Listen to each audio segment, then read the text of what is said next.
a few days ago that I had one of those glimpses that sometimes comes around death or dying, sickness, in this case old age, where all of a sudden the experience of myself being quite older came into my mind, and when these things occur, they sometimes come with such vividness that the experience is very real. It's sort of, oh yes, this is coming. This is. Of course, we know aging is always happening, but ripe old age is something we often don't necessarily see ourselves in. Maybe a few months or a year or so from death, the body is changing in such a way where that's the inevitable path. It's coming quicker and quicker. So, just for a moment. I'd like you to imagine yourself sitting here, and in front of you is yourself. Maybe instead of dying of an early sickness like cancer or something like that, it's just old age. You're maybe a year or less from your death.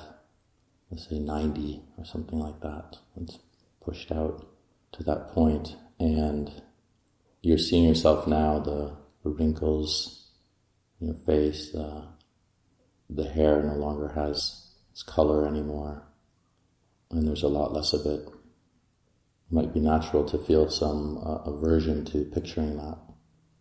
And picturing yourself now with your eyes open, the old person as you, the older you with your eyes open and looking back at you, what would you say to yourself?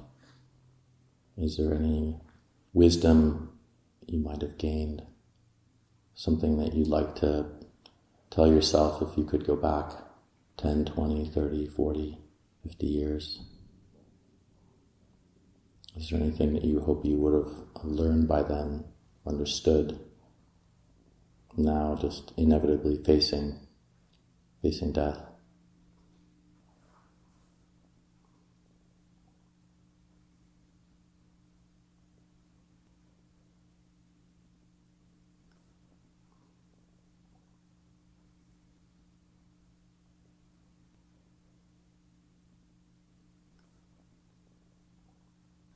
So for all of us, this is a path that we will enter, whether we die from a sickness that takes our life earlier than most people tend to live, or we do live out to a riper old age. This is still the inevitable. This is still where all of us are headed. And the Buddha is encouraging us to keep this in mind all the time, but in my own experience, it's not something that I want to do. It's not something that I'm necessarily drawn to, because there is a sense of wanting to turn away from this. But the greatest thing about using the nimitta of old age and death is that it becomes your advisor. We know that there is this inevitability, and we have no other choice.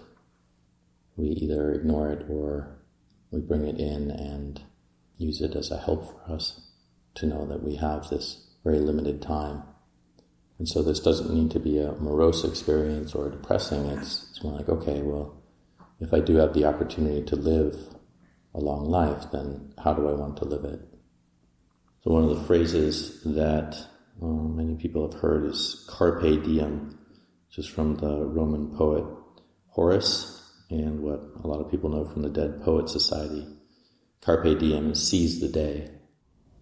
And it's pretty easy to just go on with our lives day by day, not kind of thinking about that, not thinking about the importance of each day. But if we do keep that importance in mind, then hopefully that's a message we can learn from our own aging and eventual death, is that we do need to use each day for helping us wake up to really understand the Buddhist teachings, because there are no guarantees. We do the best we can, but when we die, there's no guarantees of what comes next. So just taking this into the day doesn't mean we need to, again, be sort of like negative or overly serious about everything, but we can kind of try to really use this to inform ourselves How do we continue to have that intention towards being present and understanding our own experience? Anyone?